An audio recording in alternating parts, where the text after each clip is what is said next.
What's up, traders? This is Matt with Conservative Trades. Hope everybody's doing all right today. Today is Tuesday, second trading day of the week, April 14th, 2020, and ending the day up $80.67.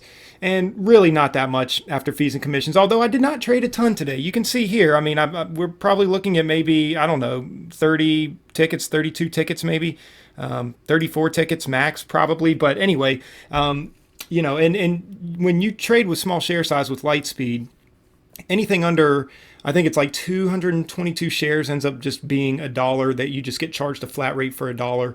And anything that exceeds that dollar rate, which is basically above 222 shares, is a per share basis. At least that's the deal that I've got going on with light speed. And so, anyway, so most of these, as you can see, I mean, there were a couple times I took 400 shares here, so that would have been 400 times 0.005 cents a share, 400 up there. So that's really the only two times. So yeah, we're looking at, I don't know, roughly 30, 40 bucks in commissions, which means I roughly made, maybe, I don't know, 40 bucks on the day. So nothing to brag about, guys. I actually had, I was doing fairly well, and I had taken a trade on Boeing. Boeing was making a really nice pullback. And let me pull out my studies here. Let me get my show executions. Oops, didn't do that. Let's try it again. There we go, show executions. So I'll just kind of pull this back here. And you can see Boeing was making a nice run down, and it came all the way back up here. It snapped up here. And so I had gone short here, and I went short. No, excuse me. I had gone short here, and it started to come up, and I figured that, we've got to get a retest down in these areas. Well, we didn't. It started coming up. And so I got out some of my shares here, close to break even. But as it went up, I started lightly adding. I lightly added here, I lightly added here. And I, at this point, had about a 75 shares at about a 144.22 average, I think it was.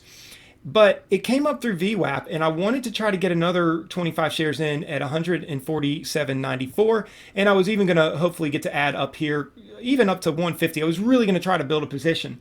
But what happened is it started coming back, and it got a VWAP rejection, but it seemed like it was having trouble in this area coming down further. And I was watching the SPY at the time, and the SPY seemed like it was still fairly strong.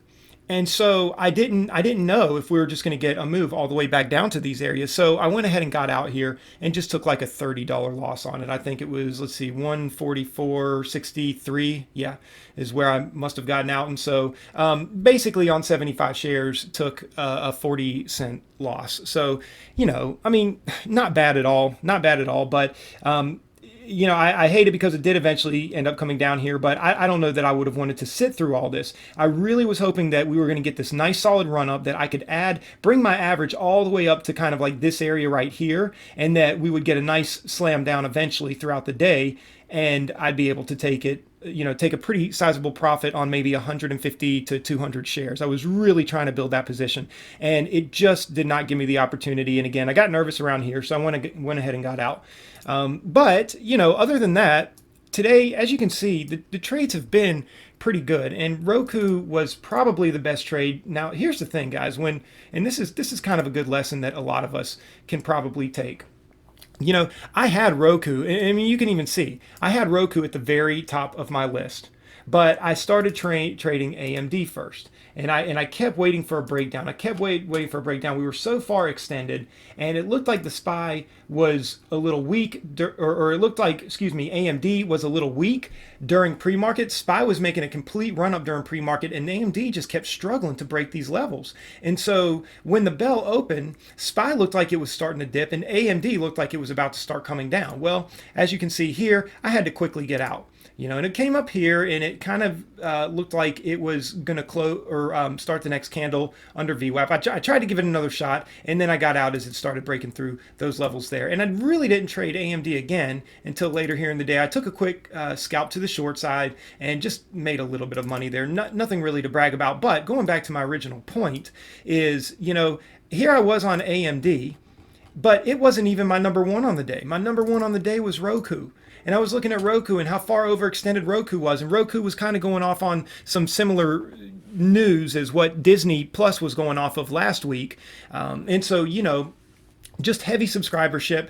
But I was looking at this thinking to myself, man, this looks like it could make a good strong move down and break these levels. And, I kind of wish I had just stayed on Roku. I kind of wish I had just stayed on Roku because this was a really nice move. This was a $3 move, guys, out the gates.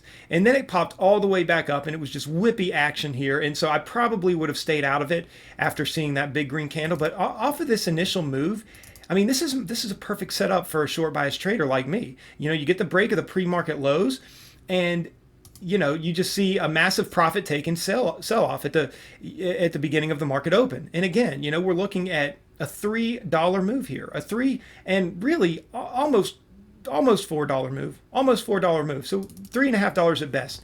And I could have easily taken 200 shares and made a solid, $350 to maybe even $450 on that. Even depending on how it moved, I might have even added at the break of VWAP. So this really could have been, it could have maybe even have been up to a $500 move for me, just rotating in and out a couple hundred shares. And so I just didn't get to do that.